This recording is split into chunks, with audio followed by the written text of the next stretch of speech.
안녕하세요. 몇 년이나 지났지만 지금도 잊을 수 없는 사건이 하나 있습니다. 시어머니라는 사람 때문에 가슴에 큰 상처를 받고 시댁 사람들과 대판 싸웠던 바로 그날인데요. 그 전부터 시댁이랑 크고 작은 트러블이 있어 사이가 좋진 않았지만 그 일을 계기로 시댁이랑 완전히 연을 끊게 되었어요. 나뿐만이 아니라 돌아가신 우리 친정 아빠까지 모욕당하는 기분이라 정말이지 참을 수가 없었거든요. 저는 곧 있으면 쉰을 바라보는 나이이고 큰아들이 고등학생, 작은딸이 중학생입니다. 저희 아이들이 초등학교 다닐 무렵 저희 친정아빠가 돌아가셨어요. 아빠는 저를 위해 십수년을 희생하신 고마운 분입니다. 친정엄마가 돈사고를 많이 치셔서 집이랑 땅까지 말아먹고 친정아빠 자영업 사업장까지 넘어갈 뻔했어요. 게다가 나중엔 저희 급식비까지 탈탈 털어가셔서 아빠가 엄청 화가 나셨죠. 그래서 제 나이 15 되었을 때쯤 부모님이 이혼을 하셨습니다. 지금은 이혼이 흔하다지만 몇십 년 전 특히나 저희 부모님 세대 같은 경우는 배우자가 아무리 큰 잘못을 해도 이혼은 거의 하지 않는 분위기였죠. 게다가 아버지가 아이들을 데리고 이혼하는 건 더더욱 생소한 모습이었습니다. 아무리 여자한테 잘못이 있어도 보통은 애들은 엄마가 키우고 아버지는 양육비를 보내는 등의 모습이 많잖아요. 저희 아버지는 저희 어머니 같은 철없는 사람한테 아이들을 맡길 수 없다며 저희 양육권까지 모두 가져오셨어요. 아닌 게 아니라 정말 엄마한테 갔으면 저희는 그대로 방치당해서 밥도 제대로 못 먹고 살았을지도 모릅니다. 그렇게 저희는 아버지 가게에 붙어있는 단칸방에서 생활하며 지냈습니다. 다행히 아빠는 사업 수완도 좋으셨고 워낙 친절하신 분이라 재기에 성공하셨어요. 그렇게 집도 장만했고 가게도 차근차근 늘려가며 저희 세 식구 잘 살아갔습니다. 아빠는 사춘기인 제가 엇나갈까봐 늘 노심초사였고 학교까지 거리가 먼데도 늘 저희들을 직접 운전해 등교시켜 주셨어요. 도시락도 2개씩. 저희가 남매다 보니 아빠는 아침마다 도시락을 4개나 싸셔야 했지만 자식들 손에 들려보낸 도시락통 텅텅 비어오는 것만 보면 밥 안 먹어도 배부르다며 특유의 인자한 미소를 지어주셨던 분입니다.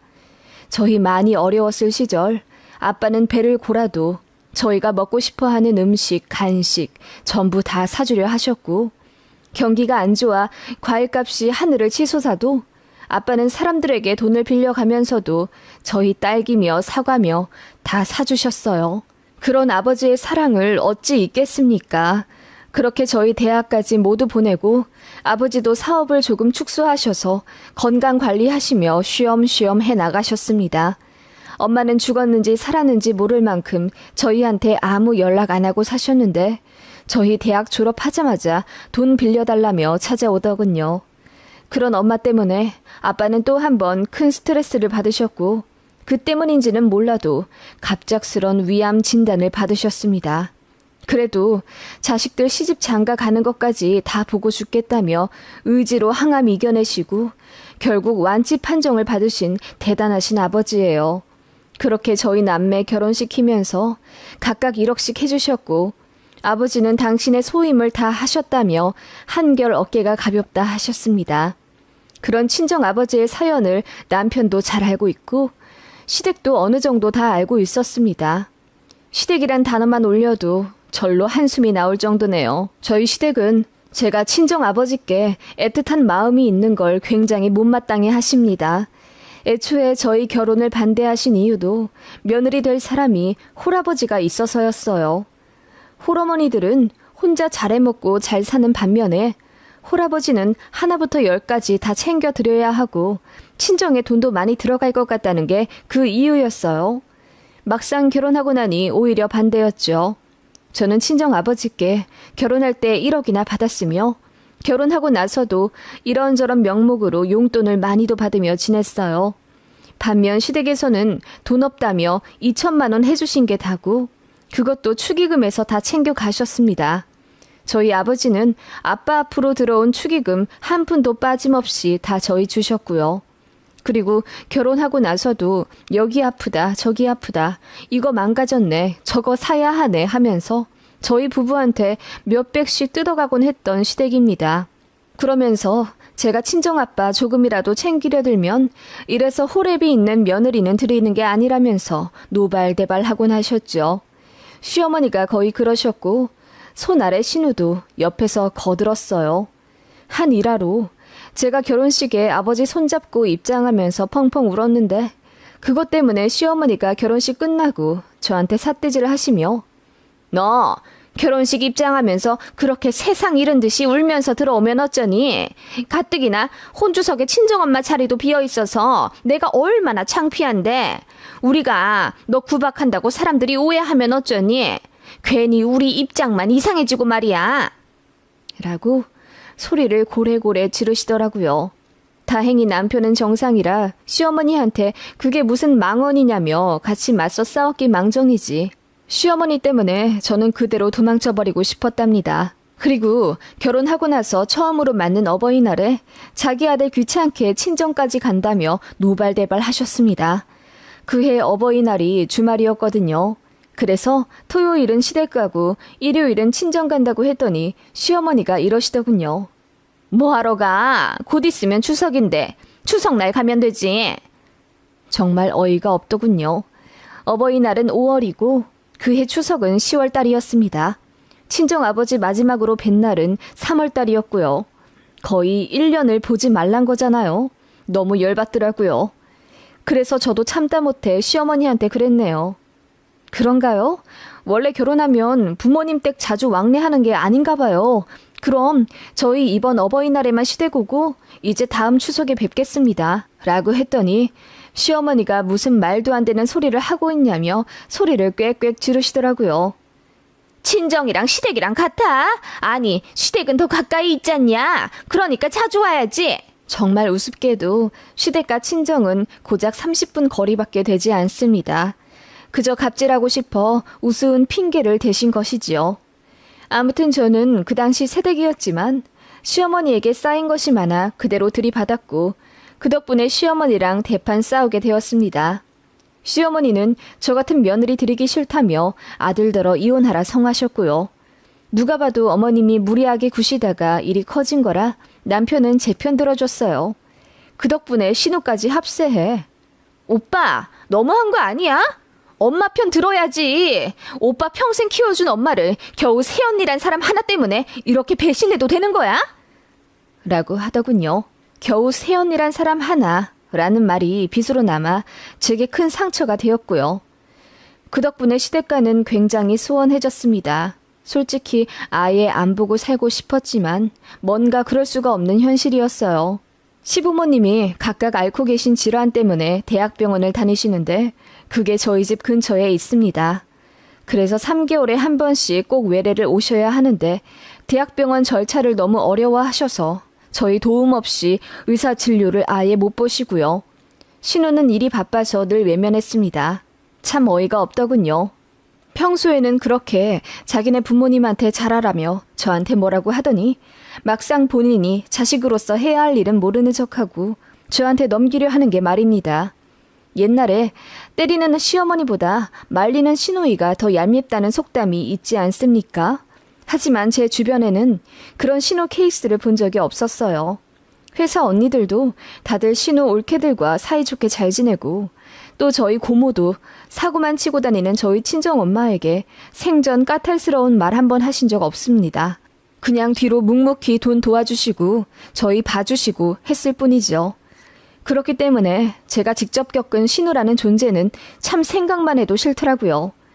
이래나 저래나 시댁 식구들 모두 저를 처음부터 마음에 안 들어 하셨고 그렇기 때문에 저를 대놓고 차별하시며 기분 나쁜 말을 하셨기 때문에 저는 시댁이 좋을 수가 없었어요. 그치만 이래저래 왕래를 끊을 수 없는 환경이라 울며 겨자 먹기로 명절마다 만났었네요. 그리고 3개월에 한 번씩 병원 시중도 들어야 했고요.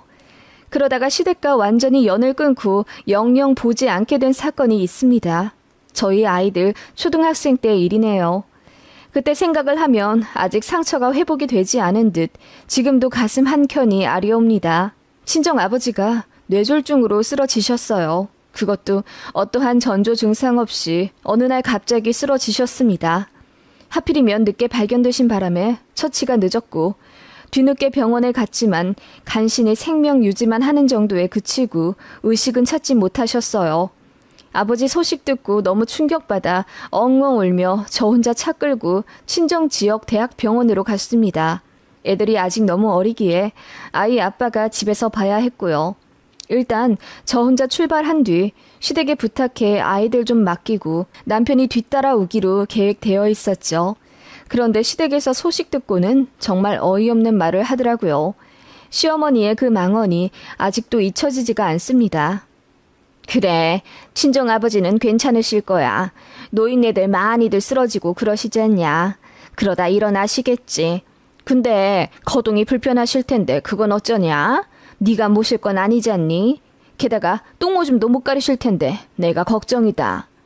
라고 하시길래 제가 버럭 소리를 지르며 지금 의식도 못 찾은 아버지인데 무슨 그런 경솔한 말씀을 하시냐고 한 소리 했던 기억이 나네요. 그랬더니 멋쩍은 듯 그냥 한 소리라며 아무튼 아범 너무 고생시키지 말거라. 라고 한마디 하고 끊으시더라고요. 지금 사돈이 돌아가실까 말까한 급박한 상황인데 무슨 똥오줌 이야기를 하고 자기 아들 힘들게 하지 말라는 말을 할까요?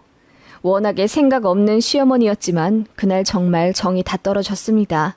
그렇게 심란한 마음으로 친정 아빠를 마주했는데 산송장처럼 누워있는 생소한 모습에 정말 목 놓아 울었던 기억이 나네요. 그렇게 아버지는 제 얼굴도 못 보고 줄곧 병원에 누워 계셨죠.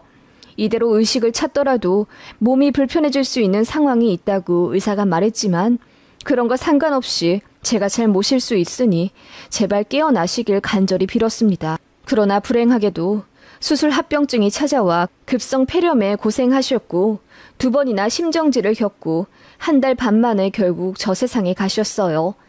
무슨 큰 지병이라도 있었던 아버지였으면 마음의 준비라도 하지 항암까지 이겨내신 분인데 너무 갑작스럽게 보내드리게 되어 꺼이꺼이 울며 어떻게 시간을 보냈는지 모릅니다. 그 와중에 시어머니 또 망언하더군요. 3개월 뒤가 신우의 결혼식이었어요. 그래서 한창 딸 시집 보낼 준비하느라 바쁜 시댁인 건 알겠는데 아무리 그래도 그렇지 사돈이 돌아가신 마당에 꼭 백화점에 들렀다 와야 하나요? 상 치르느라 정신없어 죽겠는데 신우가 자기 예물시계 맞췄다며 그거 손목에 찬 채로 왔더군요. 그것까진 괜찮았습니다. 처음에 위로 조금 해주더니 만난 지 5분 만에 저한테 그 시계 자랑하며 디자인 괜찮냐고 묻더군요. 아버지 돌아가셔서 세상을 잃을 것 같은 슬픔을 느끼고 있는 저에게 그게 할 소리인가요? 같이 온 시모도 처음에는 제 마음 달래준다고 꼭 안아주시고 그러시더니 식사 자리에 앉자마자 저에게 제 어머니부터 찾으시더군요. 그때 저희 친정 어머니는 상갓집 한쪽 구석에 앉아 죄인처럼 마냥 울고 계셨거든요. 저는 그게 참 마음이 아팠는데 제 시어머니는 제 친정엄마를 힐끗거리며 무슨 염치로 여길 왔냐고 중얼거리더군요. 참고로 저희 부모님이 친정어머니 돈 사고 때문에 안 좋게 이혼한 거 시댁에서도 알고 있거든요. 그때는 결혼 전이라 뭔가를 숨기면 오히려 죄책감이 들어 시댁에서 물어보는 대로 다 답해드렸었는데 오히려 그게 치부가 될 줄 꿈에도 몰랐습니다. 시어머니는 그간 제가 뭐 하나라도 사면 그렇게 비싼 걸 사서 어떡해? 가게는 제대로 꾸려나가는 거니? 너희 엄마처럼 돈 흥청망청 생각 없이 쓰는 거 아니지? 라며 제 가슴을 후벼 파는 말을 아무렇지 않게 하시더군요. 그리고 아무리 부모님이 안 좋게 헤어지셨지만 어쨌든 제 친엄마인데 시모는 아무렇지 않게 제 앞에서 제 친정엄마 욕을 하곤 하셨습니다. 그런 게 듣기 싫어. 저도 용서한 엄마인데 왜 어머님이 더 나서서 욕을 하고 그러세요? 라고 받아친 적도 있습니다. 물론 참다 겨우 한 말이고 그 덕분에 시어머니가 노발대발 화내셨지만요. 아무튼 그런 시모가 역시나 장례식장에서도 엄마 얘기를 아무렇지 않게 하더군요. 네 엄마 오셨니? 어디 계시니? 아버지 부의금 챙길라. 돈 단속 단단히 해라. 라고 하시는데 그게 아무리 제 생각을 해서 하신 선의의 말씀일진 몰라도 평소 행실을 보면 딱 봐도 비아냥거리시는 거란 걸 잘 알 수 있었죠. 다행히 남편이 대신에 망언하는 시모와 신호에게 한 소리 했기에 망정이지 장례식장에서 시댁 식구들과 또 한 번 거하게 싸울 뻔했네요. 그렇게 아버지 장지까지 마친 후 저는 너덜너덜해진 몸과 마음으로 집에 돌아왔습니다. 한동안 애들도 남편에게 맡기고 저는 휴가 몰았어서 정말 집에서 죽은 듯이 잠만 잔 것 같네요. 그렇게 집에 온 지 1주 정도 흘렀을까? 시어머니가 전화를 하시더군요. 어머, 마음은 좀 추스렸니?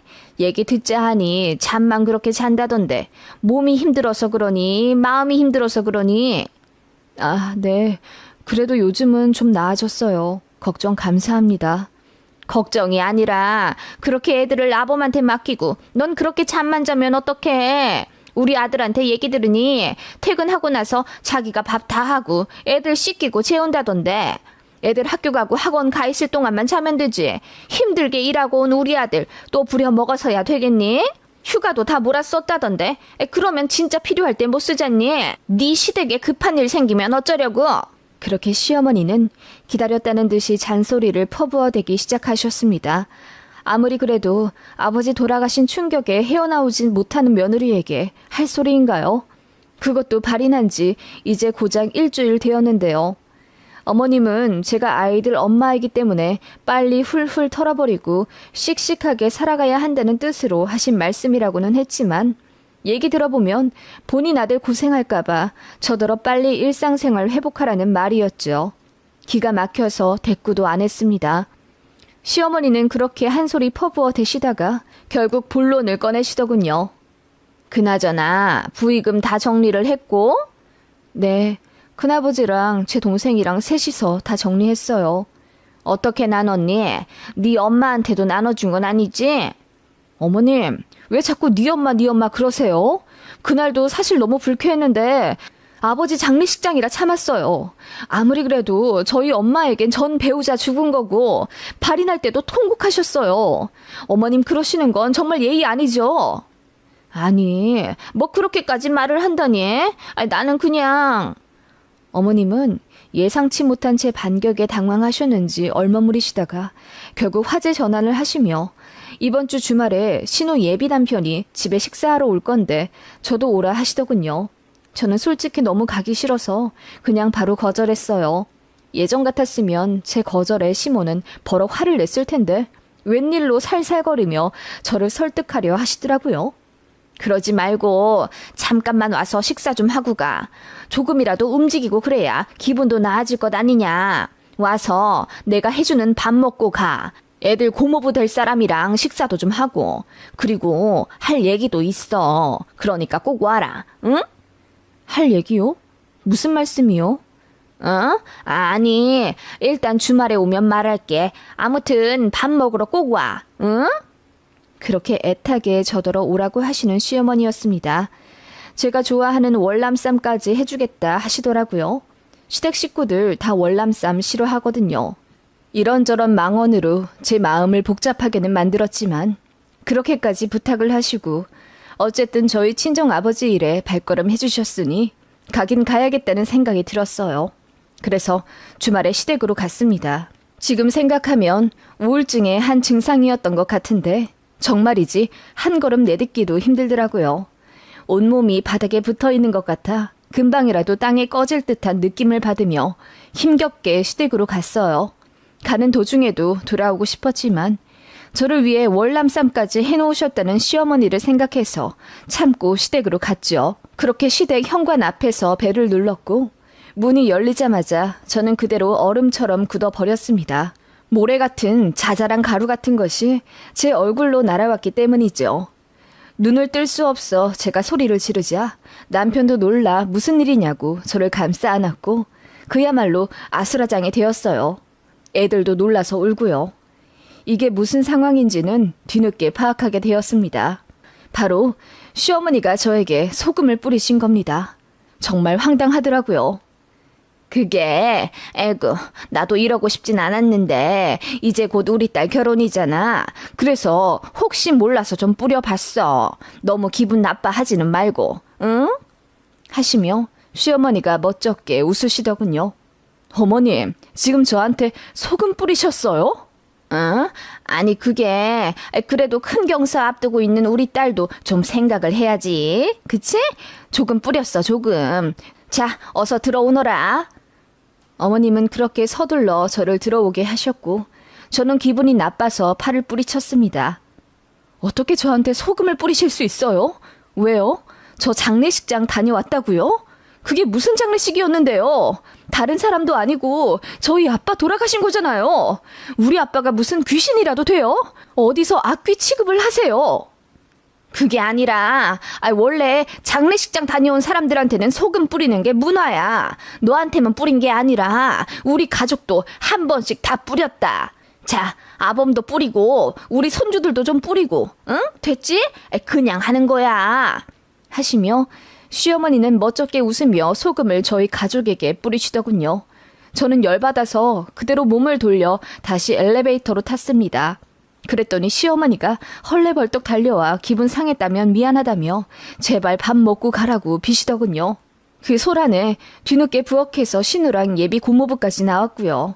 신우가 입이 삐쭉 나와서는 여기까지 왔는데 그깟 소금 맞은 것 때문에 기분 나빠서 그냥 가는 거냐며 비꼬더군요. 그 말에 남편이 더 발끈해 그야말로 싸움이 시작되었고요. 애들은 미리 차에 들어가 있으라고 하고 저희는 아파트 복도에서 시댁이랑 언성 높여 싸웠습니다. 원래 장례식장 다녀오면 의뢰하는 거다. 뭘 그렇게 예민하게 구니? 그러지 말고 좀 들어와라. 내가 할 말 있다고 하지 않았니? 예민하게 군다고요? 어머님, 제가 그동안 많이 참아드렸어요. 저 무시하는 것도 정도껏 하셨어야죠. 소금까지 뿌리고 싶은 며느리를 왜 굳이 오라고 하신 거예요? 아니, 소금 뿌리고 싶어서 오라 하셨어요? 그게 아니라 밥 먹으면서 가족끼리 좀 중요한 얘기 좀 하고 싶어 그러지. 복도에서 할 얘기는 아니다. 들어와라. 글쎄 안 들어간다니까요. 장례식장에서도 진짜 참고 참았는데요. 어머님이랑 아가씨 경우 없는 행동 더는 못 보겠네요. 예의상 웃음도 안 나올 것 같으니 그냥 저 빼고 오붓하게 식사하세요. 예, 어떻게 너 빼고 먹니? 내가 할 말 있다고 하지 않았니? 그러니까 그 할 말이 뭔데요? 제가 소리를 빽지르자 시어머니가 신우를 쓱 보더니 들어가라고 급하게 손짓하시더군요. 그러더니 저한테 작게 말씀하시더군요. 아니, 네 신우 다음 달에 신혼집 들어가잖니? 가전 몇 개만 좀 부탁하마. 우리도 이런 말 하고 싶지가 않아. 그런데 좀 급해서 그래. 시어머니는 그렇게 평소와는 다르게 팔자 눈썹까지 해가며 저에게 부탁하시더군요. 제가 어이가 없어서 돈도 없고 신우한테는 그냥 성의만 보일 거라고 했어요. 신우가 뭐 해준 것도 없거든요. 그랬더니 시무가 저더러 목돈 좀 생기지 않았냐는 겁니다. 그리고 아버지 돌아가셨으니 부의금이며 이것저것 정리하고 나면 돈이 좀 생겼을 텐데 신우한테 좀 해주라 이거죠. 어이가 없더군요. 그걸 아버지 돌아가신 지 3주도 안 된 시기에 저한테 말할 수 있는 건가요? 저보다 남편이 조금 더 빨랐습니다. 무슨 말도 안 되는 소리 하냐며 소리를 고래고래 지르며 시모에게 대들더군요. 그 모습에 시모가 너무 놀라 눈물까지 흘렸고 그 바람에 집에서 신우까지 나와 그야말로 아비규환의 현장이 되었습니다. 신우가 제 옷깃을 잡길래 저는 그대로 신우를 내동댕이 쳐버렸고 그 모습을 보고 시어머니가 놀라 저에게 달려드시더군요. 제가 가뿐히 피하자 어머님은 옆집 재활용 쌓아놓은 것에 넘어져 우당탕탕 난리도 아니었고요. 남편 생각도 않고 저는 그렇게 시댁 식구들에게 그렇게들 사시지 마시라고 소리를 질렀습니다. 소금 뿌려서 부정 막으면 뭐 하냐고요. 당신네들 생각이랑 마음부터가 부정하다고 했죠. 그리고 다신 안 보겠다고 소리를 질러버리고 왔습니다. 그 당시에는 남편 생각할 여유가 아예 없었어요. 저한테 혹시라도 뭐라고 하면 저는 그대로 이혼할 작정이었거든요. 다행히 남편은 제 마음을 이해해 주었고 제가 시댁 사람들에게 그동안 상처받은 것도 다 알고 미안하다 해주었습니다. 그리고 제가 앞으로 죽을 때까지 시댁 사람들 보고 싶지 않다고 한 것에도 수긍해 주었어요. 그렇게 그날 이후로 정말 시댁과 남남처럼 지내게 됐네요. 신우 결혼식에도 안 갔어요. 당연하지만요. 무슨 콩고물이라도 얻어먹으려 했던 모양인데 일이 이렇게 되니 시댁도 참 갑갑했겠죠. 그리고 만만한 며느리이자 올케가 한순간에 없어지니 꽤나 당황할 테고요. 뒤에서 제 욕 무지하게 한 모양인데 상관없었습니다. 앞으로 안 보고 살면 됐으니까요. 그렇게 거의 10년이 다 되어가네요. 시댁이랑 전화 한 통 한 적 없고 가지도 않았어요. 아쉬운 건 그쪽이겠죠. 저는 안 보고 사니 편합니다. 3달에 한 번씩 대학병원 모셔다 드려야 해서 하루에서 이틀을 무수리 노릇하며 쌩고생했던 저였지만 이제 그 노동 안 해도 되니 좋더군요. 제가 안 하니 신우가 발 동동거리며 본인 부모님 병원 처리해드리고 있고요. 아마 꽤나 제가 아쉬울 겁니다. 이쯤 되니 친정아빠가 저 편하게 살라고 도와주신 거 아닐까 생각도 들 정도로 마음 편히 지냈고요. 모든 시댁이 나쁜 건 아니겠지만 이런 사람들도 있더라고요. 시댁이라서 나쁜 게 아니라요. 긴 글 읽어주셔서 감사합니다.